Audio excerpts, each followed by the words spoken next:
Okay, settle down everyone, settle down. I know you're very excited for today because it's another video of Mr. McLaughlin's Distance Learning. Today's a very exciting lesson. I know you all are thrilled because we're talking about the achievements of the Tang and Song dynasties. I'm so pumped.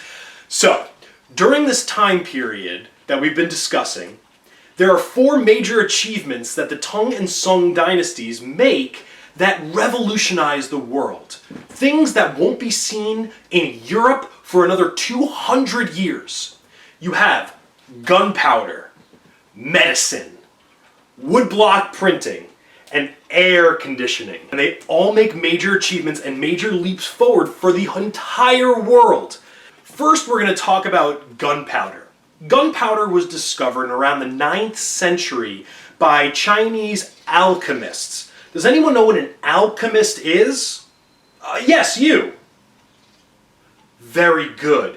They're a mixture of like a scientist and a magician put together. These alchemists were taking different elements or different herbs, spices, materials, and putting them together to achieve one of two things. One, they wanted to try to find a way to turn lead into gold.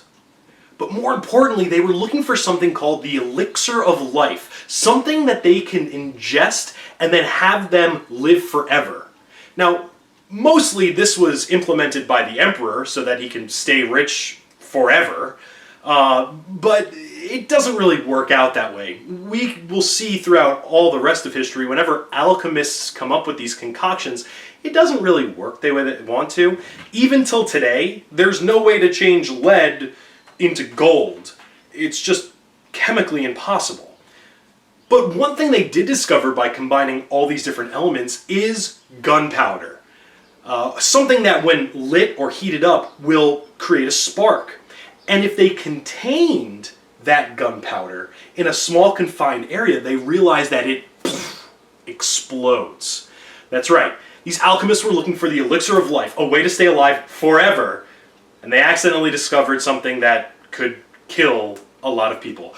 Or just light up the sky and make it really pretty, which is what they use it for secondhand, but mostly for guns, rockets, missiles, you name it.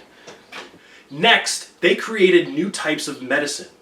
They discovered that if by combining different herbs and materials in a certain way, or even by manipulating the body in a certain way, they can cure ailments. Now, some of these prescriptions still work and exist today, but there isn't enough conclusive evidence from the medical field to say that this is exactly what you need to do. This is wild. They discovered where diabetes comes from, or how you get diabetes. What a miraculous way to introduce the world to something that could have been ailing people forever, but they never knew what it was. There was even a book written called The 1,000 Golden Prescriptions by a person named Sun Simiao. I'm probably pronouncing that wrong, but I tried. He compiled all of these different prescriptions and all these different ailments into one book and spread it across the world so people can read about it and then discover what's going on with their own bodies. The third thing that was discovered was something called woodblock printing. Now, we've discussed in the past how not a very large portion of the population of the world knew how to read and write, because it took so long to reproduce books that only a small percentage were able to recreate them and then read them. But now with woodblock printing, it became faster and easier and cheaper to produce these books. What woodblock printing was, on little wooden blocks, each Chinese character was created. Then you had a palette, a small frame that you could put those woodblocks into, cover it with ink, and then put a piece of paper over it. Then you can recreate that page 1,000 times in the time it would take you to write it once.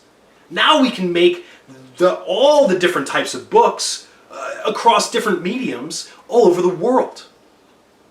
So more people have access to reading and writing now. And the last thing, the last major achievement, which we've kind of talked about in the past, is, this is going to blow your mind, air conditioning. That's right. they discovered a way to keep a room nice and cool on hot days.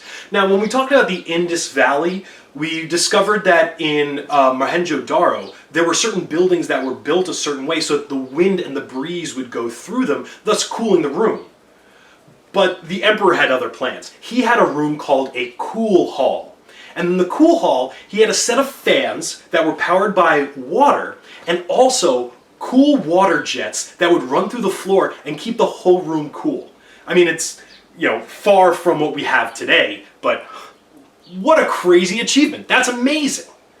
Speaking of amazing, here comes Mr. McLaughlin's fun fact of the day. Our fun fact actually comes from North America today. See, during the colonization of North America, a lot of different merchants went to North America for different jobs, fur trapping, and especially fishing. There was so much coastline, there were so many fish to have that they pull up their nets and it was filled with fish. But it was also filled with lobster. Oh, I could really go for a lobster right now. Steak, lobster, surf and turf, good stuff. But did you know that prior to the 1800s, it was actually considered cruel and unusual punishment to serve lobster to inmates and criminals? That's because there was so much lobster being pulled up by these fishermen that it created a nuisance. They were like, oh, what the heck are we going to do with all these lobsters? What are we going to do? I don't know why they sound like people from Brooklyn. They probably sounded more British, or maybe more New England. I don't know. I can't do either of those, so we'll keep it to Brooklyn. Hey, what are we going to do with all these lobsters? And they just throw them back. Or we could feed them to the inmates. But they were so disgusting that the government actually said, no, you cannot do that. That is cruel and unusual. But then when people started moving past the Appalachian Mountains and going into the West, these New England merchants, these New England fishermen, actually sold it as a delicacy. That's why lobster's so expensive today. Well, that's it for today's Mr. McLaughlin's Distance Learning. I hope you learned a lot, and come back next time, because we're going to be talking about the Renaissance in Europe. Oh, what a time to be alive. Always remember, stay safe, stay healthy, and social distance.